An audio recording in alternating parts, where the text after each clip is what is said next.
Hey, welcome back to the Disney Plus Everyday Challenge, and today we have Lego Star Wars All-Stars. This is not the shorts, which we've seen already, and this is a series. It's five episodes, about 24 minutes each, and it basically is an origin story of the Freemakers. So if you don't know who the Freemakers are, well, they have had their own series for a while on Disney, on their Lego characters, but they existed within the Star Wars universe we know, interacting with characters we know. It's not canon. No, it's not part of the canon storytelling. It doesn't matter. It's for kids. It's fun for fans of any age, though, who like to piece all the little things together, all the little storylines together.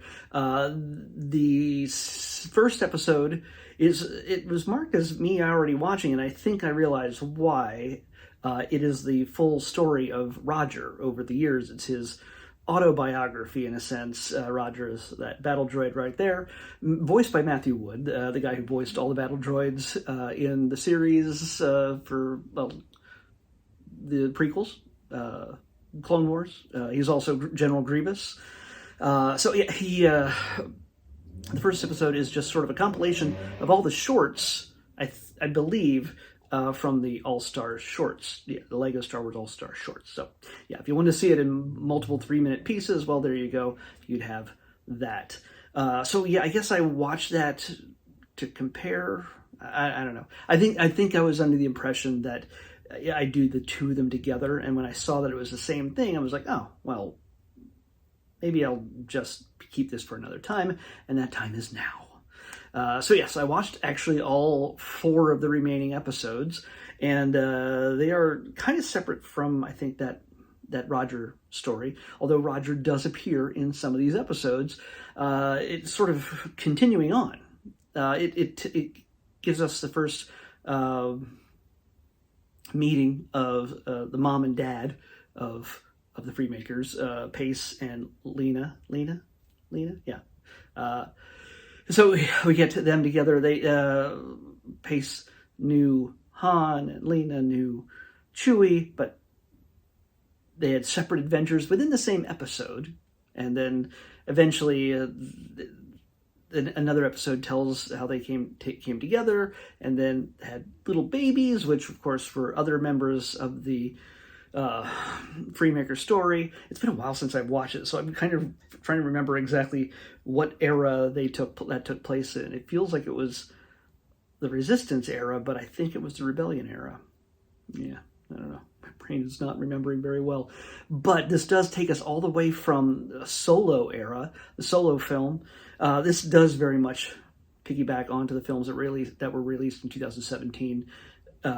Solo and The Last Jedi.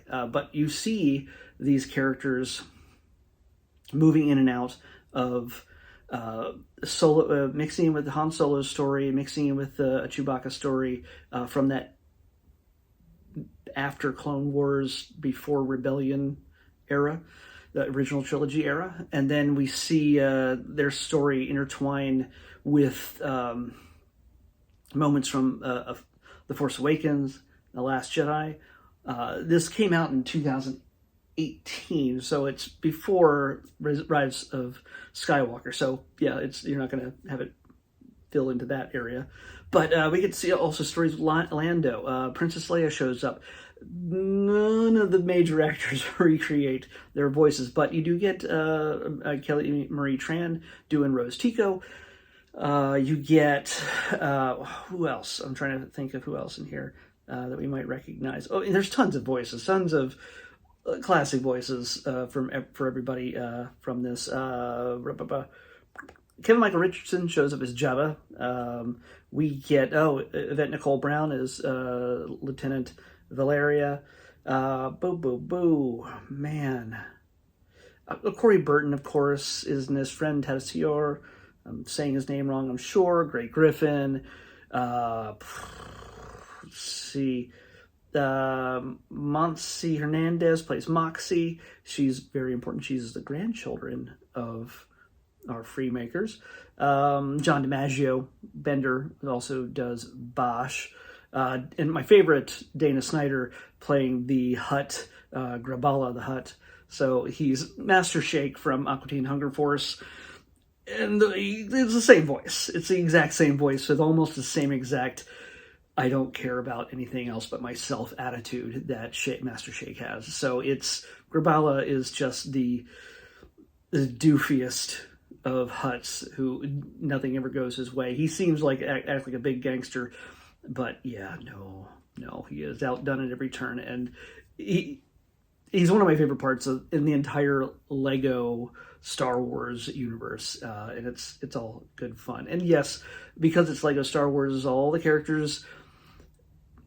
It's almost an alternate reality in a sense, like in the multiverse of Star Wars, where they realize everything is kind of Lego, because building and we're going to snap this together, that kind of stuff like that. Little lines like that make it aware that it's not just a Lego performance, because honestly, it didn't have to be Lego, because they could just animate it like normal characters, but no, Lego has that extra added layer to things. It makes it fun.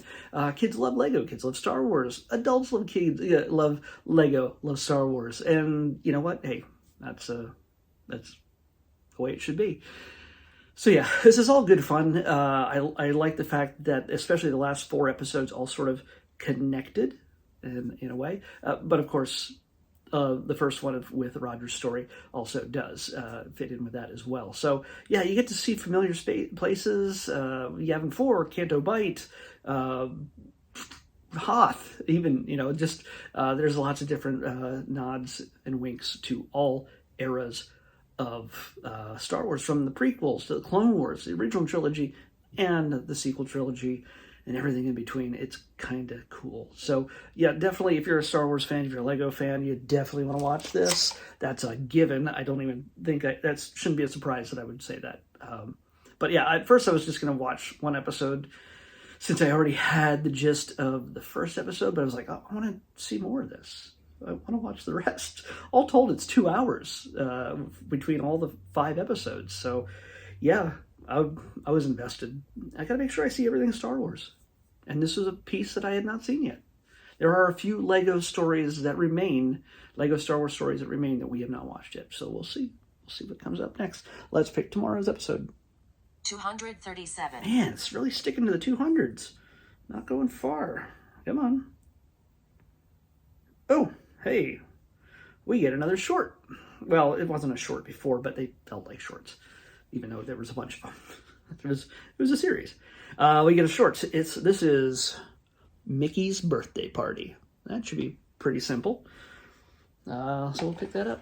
Mickey's Birthday Party is what we're watching next in the Disney Plus Everyday Challenge. I'll see you back here tomorrow with that. Bye.